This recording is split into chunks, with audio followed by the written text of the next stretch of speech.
Perfect. Hi, Nikki. Thank you so much for joining us in our very, very first Healing Mama Parent Shower Week. Woohoo, so excited. I'm so excited to be here. Thank you. So there is so much that I want to highlight of all of the specialties that this beautiful Nikki has, and all of our audience, I promise you, will definitely benefit from what Nikki has to share with us. So I'm going to start from the very, very beginning and have you tell us about, your story. Why did you get into this area of care and all the branches from it as well? Thank you. Yeah. So my story, I feel like, can be very similar to others as well. I was pregnant with my first, and it just didn't quite go as planned. Yeah. And I knew things had to be a little different. It also started to open up my eyes as to, I have a little person depending on me. And I have all these products in my house that are actually quite dangerous. Mm-hmm. So I really want to start looking around as to what can I remove, what is safe, and what can I make myself that is going to be more natural and healthy for my family. Right. I knew I wanted to have that solid foundation for his health. And, seeing all these harmful products was not something I wanted him to be around either. Mm-hmm.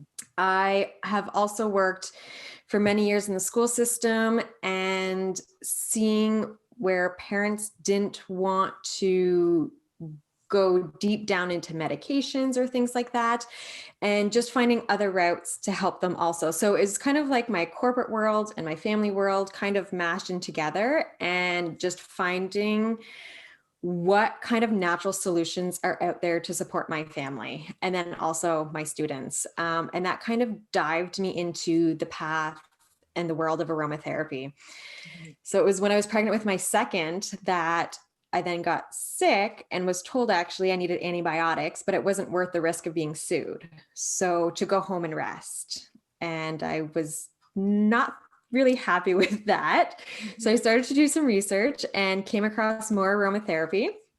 And this is when I really started to use them for myself in a therapeutic fashion. I was able to sleep. I was able to breathe properly. I was able to concentrate, so many things. And then I realized how potent they were, and I got certified. And since then, it has brought me down a rabbit hole of many other holistic modalities, from the aromatherapy. Yes. Yes. And then reflexology. So I'm a registered reflexologist. I'm also a Reiki master practitioner. I have that. I'm also an angel healer. I do hypnotherapy in my course. I've developed a mindful childbirth program for parents, and I also have a program for surrogates, as I'm a surrogate myself. I'm currently on my second surrogacy journey, and so that's a huge passion of mine also, is supporting surrogates through helping parents grow their family that way. Yes. So those are a few of the modalities that I kind of really support people in. Just like two handfuls, that's all. Just two handfuls. So amazing, Nikki. Yes. So I'm gonna touch on the first specialty that you have, which is your aromatherapy. Yes. And I'm actually going to just take this time to also mention that we are so excited to welcome Nikki as our brand new Healing Mama aromatherapist. So she will sit on our panel of healthcare and wellness experts. So eventually you will be able to see Nikki and all of her contact details on our Healing Mama platform under Meet Our Experts. So let's talk about aromatherapy to start, and talk about, prenatal to postpartum and the benefits of considering aromatherapy during this period. And it's such a good tool to use, but one that has to be used with caution. A lot of people think that essential oils, they're natural, they're perfectly safe. And that's not the case. There are a lot of essential oils that really need to be avoided when pregnant, especially when pregnant, because a lot of them can thin out the blood. So preventing blood clots and crossing the placenta into baby. So you really need to be careful on what you are using, and avoiding them mostly for the first trimester is important also. Right. There are a few oils such as spearmint, which I love to give and to use when pregnant in the first trimester for morning sickness, which we all know is never just the morning, it's an all day. Yeah. So having like a little personal inhaler with some spearmint and maybe some ginger essential oil on there and just smelling that to help kind of ease any nauseousness that's happening is really beneficial. Right. Yeah. So Wow, that's great. Can you share like the number one you must avoid this oil? there's a lot. It's honestly easier to almost say which ones you could use, Okay. Yeah. because there's just, you really want to avoid most because Right. they're so potent. And as you get into like second trimester, you can start to use a few more. Okay. So like Roman chamomile is really great to use for almost everything from, constipation, if hemorrhoids are starting, sleep. It's one that'll help with everything. Ginger, like I said, can really help with pain also as we start to get into third trimester. Black pepper is really good. Geranium is probably the number one oil throughout all of pregnancy and postpartum. Really? It's an oil that will help with the hormones. So from the hormone crash postpartum to hemorrhoids to skin, for digestion, mood balancing. It is one that is amazing to use from A to Z through pregnancy and All right. postpartum. You heard it here today, ladies and gentlemen. We are going to get some geranium oil in the Healing Mama platform so that all of you can also purchase some geranium oil. You heard it today. Nikki said it's the number one oil throughout the entire period. Now, let's talk about how to use it. Do you recommend rolling, diffusing, a candle underneath that thing? What is what is the best form? So the best way is actually aromatically, and it also depends on what you're using it for. So when we're talking like mood management, we all know we can have those days of just nothing's going right. You just need to kind of take a step back and recompose yourself.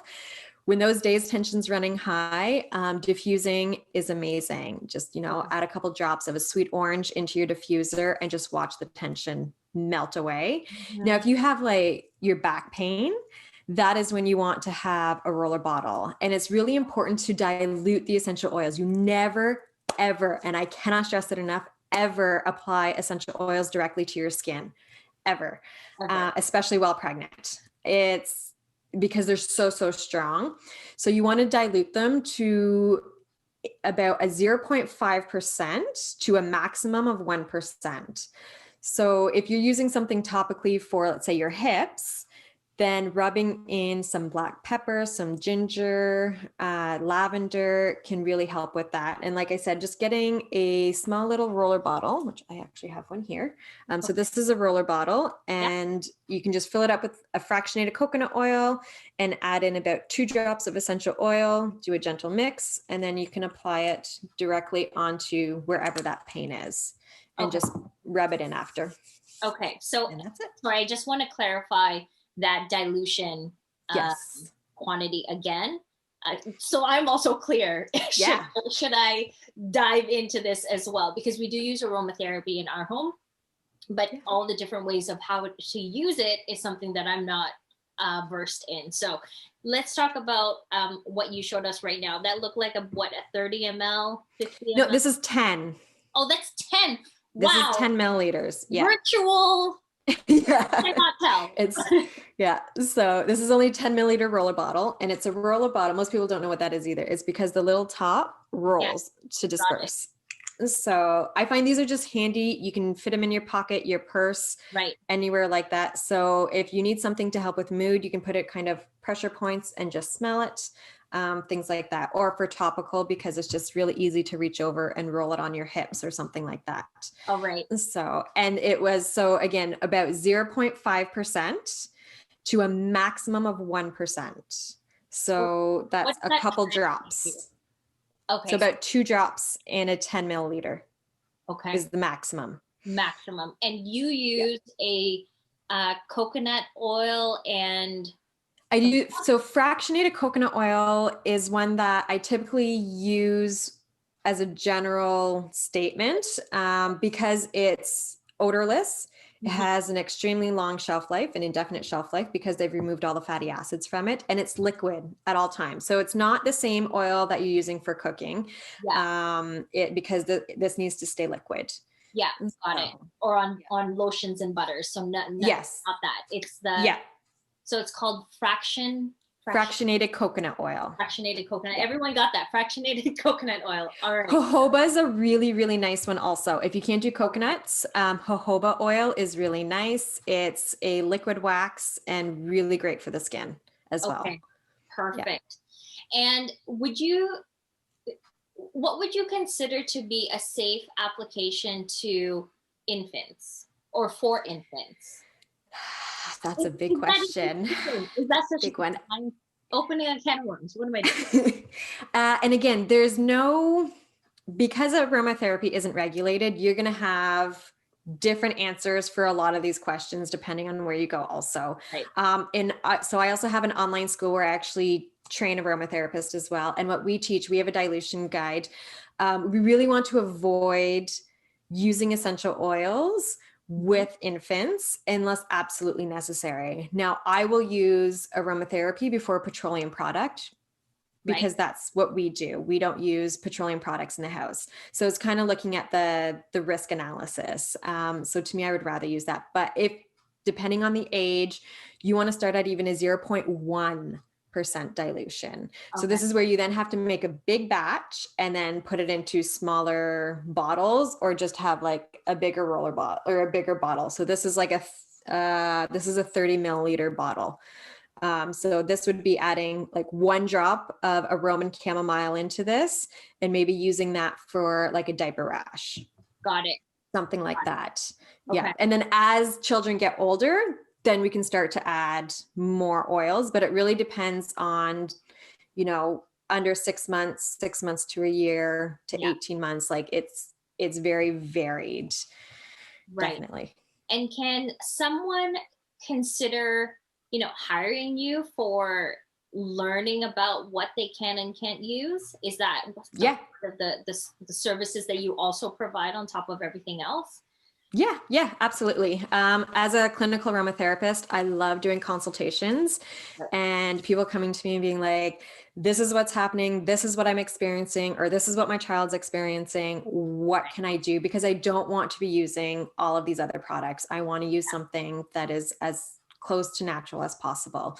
And then I look over full health history, any medications, anything that they've already tried, also looking at just home environment, like everything, to see, we really look at it as a holistic approach. This is one piece to a puzzle. And so let's look at the full puzzle as well. Because sometimes it's not even essential oils. It's something like a hydrosol, which is the water that comes from it. And that is very safe with kids. And so sometimes just spraying that on in like the tub during bath time for baby can make wonders.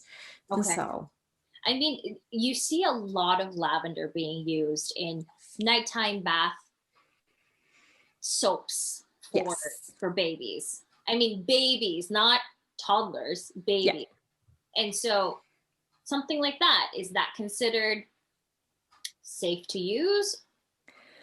So lavender and Roman chamomile are the 2 safest to use with babies. Absolutely. They're very gentle, and they're the 2, if you're going to use one, that would be it. And maybe like a frankincense, because it has such great anti-inflammatory and calming and grounding parts of it.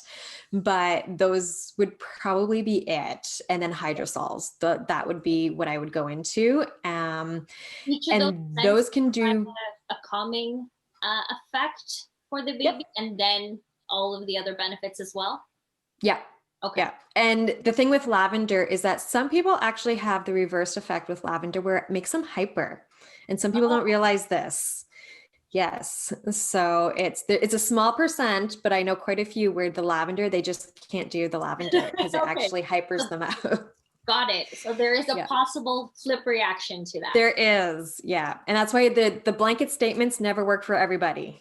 Yes. In anything. So anything. Yes. Anything. Yeah. All right. So in terms of the rest of your areas of expertise, what do you find that most pregnant people or couple will choose to employ or choose to hire you for? I find a lot of the time it's that grounding. They're sore, they want relaxation, they want to connect with baby. They just want that time and it also depends too if they're a first time parent versus second, third, fourth, fifth time parent. That also makes a huge difference, I find. Because if they're not a first time parent, it's that like, I just want an hour to relax, connect with baby, because they can't do it at home because they're chasing after their other toddlers. Right. Which makes sense. First time parent, they're looking more of like, okay, how can I prepare? How, they might have digestion issues and they're realizing like, why do I go from constipation to diarrhea in a span of a day? And I'm like, welcome to hormone world. That controls it all. And so reflexology is really great to help with all of that. I find a lot of times too, it's the end of pregnancy where they've reached 40 weeks. They don't want to be induced. They have a fear of induction and they're like, okay, what can I do? I've heard this is something that can help. So that end of pregnancy reflexology can really help a lot too with stimulating the uterus, just really working on the whole endocrine system. Right. How long have you found in your experience that from treatment to potentially going into labor kind of ranges between, like, is it like weeks, days, hours? It really depends again on each person, because really, and my true opinion is baby will come when baby is ready. Mm-hmm. We can do everything under the sun. Yep. But if baby's not ready to come earthside, baby won't. But typically, and this is where too, like, I don't do reflexology on the uterus and all of that until the person's at least 40 weeks. Or unless their healthcare team has already said, you know what, you're being induced next week. And if they're 38 weeks, like unless an induction date is set, right, for health reasons or something like that, that's different. I'll go before the 40 weeks to help with that induction. So it really depends on each person, but it could be, the next day, a couple of days later. So it's just getting those hormones kind of balanced through and activated. Exactly. Time to go into action. Let's go. Let's do this. Here's a little push. Yeah. And at the same time, also, I remind them to, like, you also have to visualize, visualize your body opening. You have to be relaxed. If you're not relaxed, your body and baby feel it. And so baby's not going to come out if they feel that you're not prepared and relaxed. And so it's a big mind set also. And so I really try and work with the mind and the body together. Got it. Yes. It's interconnected so deeply that you literally, if you have the ability to turn off your mind and just let your body take the lead. Yeah. It's quite a out of body experience. And it is. Out of my own experience, it was very much an out of body experience for me. And we ended up having our baby in our bedroom. So nice. And then I wanted to touch upon what you have experienced specifically from the brand new postpartum moms as the the most dominant issue that is reoccurring that you see happening most often, where it's like, I can support you with this. Here's how I can give you some type of solution, relief, something for this issue? I find the biggest thing is parents don't realize that as much as baby is earth side, you can hold baby, baby is still needs to be attached to you. They're not used to this huge new world, the lights, the colors, the sound, the smell, the temperature. It is shocking for this tiny little human to be in this huge world now. And I find the biggest thing is new parents are like, they just want to be held. Like, I need sleep. And they just need, they won't sleep unless they're on me. How do I transfer them over to the bassinet? How do I calm them? Like, that is the biggest thing that I see often. So my first thing is always remember, this is a whole new world. Picture yourself being dropped in a foreign country where you don't know the language, you don't know you don't know where your food is, you don't know where anything is, anyone that you know, and that is your new life. This is how baby is feeling. And so we need to calm baby down. And so just doing that skin to skin, and maybe, this is where you need to be careful using any aromatherapy also. And I actually don't recommend aromatherapy in labor or just after birth, so that baby can smell your natural body aroma, because we each have our own individual aromas and baby needs that to connect. So this is where I say, this is when reflexology is fantastic. Honestly, as if you're able to breastfeed, if you're breastfeeding, just rub their feet is the best thing to do ever. And then also I love it when a new parent comes in with baby, and then I'll do reflexology on them, and then a quick one on baby too. And it just kind of helps that relaxation of like, okay, I can breathe again. And, just those little tips on, the witching hour at night is okay. Yeah. You just got to go with the flow, and, walking around, holding baby, rubbing them. That's what they need. Do you show parents how they can do like minor techniques on their baby, or do you? Yeah. Okay. And I can do it either in person, or I actually have a mini course online too that they can just register for. And what is that mini course called? Reflexology for children. There you go. I believe that's what it is. All right, guys. Yeah. For children, Nikki's got the course already built. Yeah. And there's one for aromatherapy as well.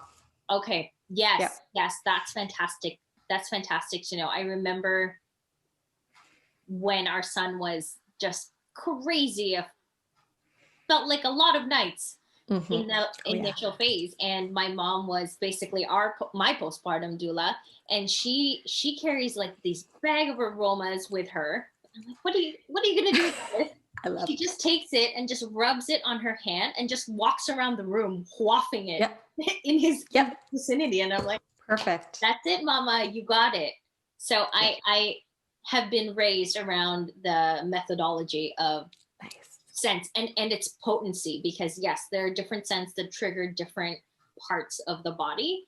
Yes. And being in control of that trigger is really important. Yes. And so I'm going to bring this up from a partner's perspective, because a partner is going through the postpartum period, but from a different angle. And what would you recommend to a partner who's most likely doing everything at home while mama's in bed and she's recovering, bonding, and healing with herself and baby, and partner is most likely doing all the work, hopefully doing all the work and all that as much as possible. And so, what is something that's quick and like boost of energy so they can keep going because they're doing all the things? And what would you recommend for that period for them? I would recommend, if we're going into aromatherapy, a sweet orange and a peppermint. Those two together wake you up. It's like that sounds delicious. I'm not a coffee person. Don't cringe. I'm a tea girl. I'm not a coffee girl. But so most people though, they need that afternoon coffee. I remember so many of my friends, it's like 2 o'clock and they just need that afternoon coffee. And I would say, you know what? Have some peppermint and sweet orange and just take a huge whiff of that, or put a little, I find a lot of men don't like putting it on topically. So just getting either a cotton ball or a personal inhaler, putting a drop of each on it, take a sniff, and then it kind of just, bam, opens you up. Okay. Yeah. Again, same dilution percentages on that one? Yeah. So if you're using it topically, I mean, he could use it or she could use it at 3%. So adding about 6 drops to that 10 milliliter. Right. Or if you just, personal inhalers they're about the size of a chapstick and it's just a cotton wick inside and you just put the drops right on the cotton wick. And then, so you just open it up and you take a sniff. So, and then he can put it right here. She can put it right back in their pocket. Okay. A personal inhaler. Yes. That's what it's called? Yep. Okay. I feel like you have one. I do have one. I usually have one. This was actually mine from my morning sickness last time. I got it. It actually looks like, the Vicks inhalers. Yeah. That's exactly pretty much what it is. Cause this is where you sniff and there's a little cotton wick right inside. And so that is reusable. So you just replenish, reapply, and then good to go. Yeah. And actually these last months. So this is actually one from 3 years ago. My surrogate baby just turned 3 and I can still actually smell it. And yeah, it's just been in this drawer probably almost that whole time. But fantastic. So we're gonna look into this and develop our aromatherapy collections in our platform, because this is a great modality to be able to access and know how to do, and then know that they can always contact Nikki about the things that they don't know what to do with. Yes. So I want to talk about I want to talk about all the programs and services that you have available, because you do so many areas of expertise, and I want you to just take this time to showcase about what it is that people can do and take on now with COVID and having to be virtual, and what you've been able to do to continue to support parents. Yeah. And so my goal was really kind of like a one-stop shop for parents. That's really, I went down the rabbit hole and I was like, as my pregnancies, I'm going into my 4th pregnancy, I really wanted that one-stop shop for everyone. And so, I have an online prenatal course that's fully online. So, and I have hypnosis in there to help. It's all about being mindful, being empowered, knowing what your options are. And so that's my, that let's say it's an expecting couple that they can do together and take on the course together. Yeah. Once you have the link, you can, I strongly recommend partner to always be there, because there's so much that they don't know typically. And it's just nice to have that information, learning from, what labor positions, how to support, all of those things. And even just the postpartum, where a lot of times they don't realize what she's going to go through, what they're going to go through. Like, there is postpartum bleeding, and partners don't necessarily realize this. There's going to be that hormone crash, especially around day 3. And, expect it, embrace it, don't fear it. Because a lot of partners are like, what's happening? Like, they're just losing their mind. It's like, no, but no, like, it's okay. You'll be fine. You will be fine. And so will mom. Yes. We'll be fine. Yes. And diapers are for her. Like, the diapers, diapers are, it's okay. You can just click on healingmamaco.com and reorder. Exactly. Exactly. We created a whole system for birthing partners for the exact same reason. Well, I was going to say, and I know that is like your birthing partner kit is so phenomenal for that support, because most of the time they just don't realize. I wanted to actually bring this up because I just thought about it. So postpartum contractions, can we talk about that for a quick second? Yes. Many mamas don't realize that this is an event that will occur, whether you're a first time mom or a veteran mom. Like it either you get it the first time, it just keeps getting worse, as I would have been told by experts, or sometimes you're first time mom, you never have it. I had it and I did not enjoy it. And it does get worse. Each time you give birth, they are worse. So having given birth 3 times, I'm thankful that the last one was surrogate. So I wasn't breastfeeding after. The next one's a surrogate. So I won't be breastfeeding after. Because as you breastfeed, when you're breastfeeding, it actually contracts the uterus, which then that's exactly what it is. So it brings on more of those. And it's just like another surge. I call contraction surges.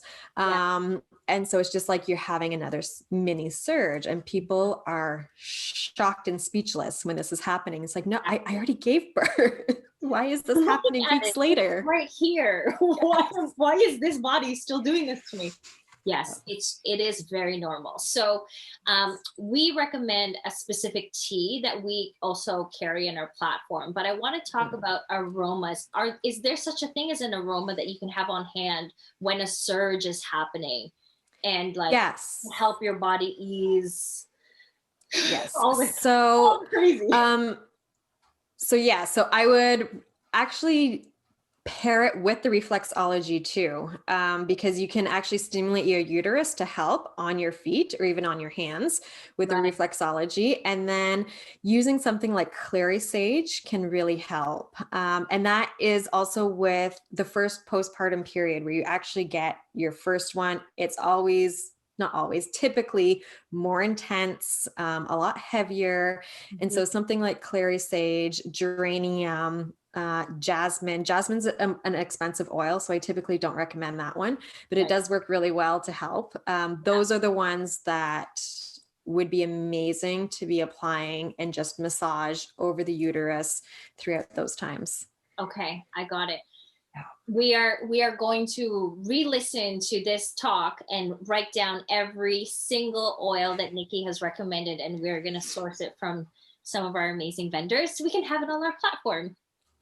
And I want to talk about just give us maybe two more services that you also provide, because you did touch upon the different courses. So you have this amazing mindful prenatal course that you're able to provide virtually. So that's fantastic for parents in anywhere, expecting parents anywhere.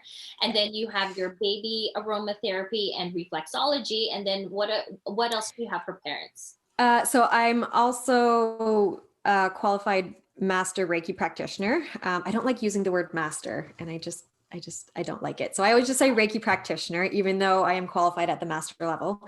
And right now, distance Reiki is great. And I find even when the world is not closed, doing distance is really easy, where someone might just say, I'm feeling frazzled and just wanting that grounding. And so I can send a distance Reiki in that moment. That's, if they already know, typically 8 p.m., this is what's going on. They've got their witching hour.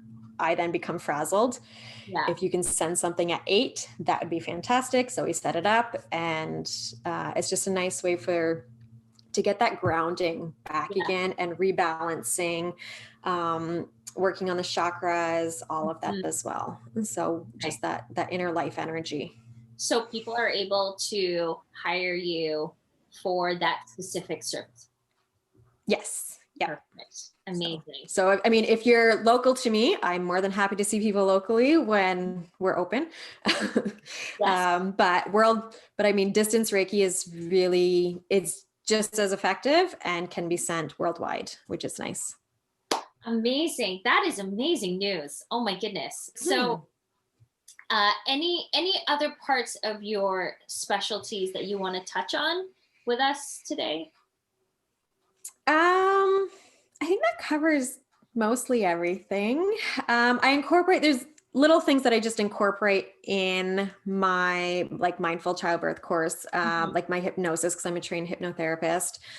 So that I've included into it. In my past life, I was a child and youth care worker. So I kind of incorporate, not necessarily counseling, but just small different things on, I try and look at it through kids' eyes a lot of times, being a child and youth care worker, of, baby, this is what baby's experiencing, and we need to really see it through baby's eyes as well, to be able to support baby and parents that way. So I try and really bring a lot of that in together when I meet with someone. Okay, I got it. That's beautiful. So I wanted to also share with everybody that Nikki is so graciously providing one lucky winner or expecting couple with her mindful prenatal program. So we will provide you with all the details of how to enter. And as soon as we've chosen the winner, we will send you all the details of how to get yourself mindfully, physically, emotionally, spiritually, all of the every ways prepared for your baby that will be joining you very, very soon. Yes. Amazing. Thank you so much for providing us with that. Now, if you can tell all of us the best ways for someone to be able to contact you. Yeah. So my business is Fraser Holistic Health. I am located in London, Ontario, but you can visit me on my website, which is www.fraserholistichealth.com. I'm also on Facebook and Instagram under Fraser Holistic Health. And Fraser is Fraser, and then Holistic Health is same spelling as always. But those are typically the easiest ways. I do have email also, which is Nikki, Nikki, at fraserholistichealth.com. Perfect. And very soon, Nikki's details, as I mentioned earlier, will be on the Healing Mama Co. platform under Meet Our Experts. So you will see her beautiful face there and then be able to connect with her in all the ways that she mentioned. So that will be up very soon. And I have one last question before our call or our talk ends today, which is, of the Healing Mom. So Nikki hasn't officially received her Healing Mama products from us yet. So I'm going to put her on the spot based on what we've seen so far and ask her, of the Healing Mama offerings, is there a favorite that you have? Oh, looking back, I remember seeing the arnica pellets, which I was loving that you included those in there, because so many people don't realize what arnica is and how amazing. Like, I didn't use anything for pain management other than arnica for my last birth, and it was my best. And I know people who've done C-sections and not used any pain management other than arnica. Yes. Like, that's it. So like, it is, I was so happy when I saw that. And even the witch hazel, witch hazel is so good for so many things, from skin to hemorrhoids, like everything, so many things. And so I was so happy to see that in the package. Can you believe I went 30 plus years? I've never heard of arnica or witch hazel until I was like, it took that many years for me to realize these amazing natural products. Yeah. My husband likes to call arnica Hannah Montana. Are you talking about the Hannah Montana thing? Yes. Yes, it's included. That's hilarious. In all of our labor and postpartum systems, because no, you don't need a bottle of Tylenol. You get 80 pellets of arnica montana in all 3 of our labor and postpartum systems. I'm so happy you brought them up, because yes, we have taken a lot of time from as many experts as we could to bring our systems to life. So thank you so much for spending this time together today. We hope that you enjoy the rest of Parent Shower Week. And for anyone who for some reason cannot get a hold of Nikki, you can always contact us at hello@healingmamaco.com, and we'll pass along any questions to Nikki on your behalf. So thank you again, Nikki. Have an amazing rest of 2021. Yes, thank you for having me, and good luck to all the parents to be. You will rock your birth and parenthood. Thank you again. Thank you. Bye. Bye.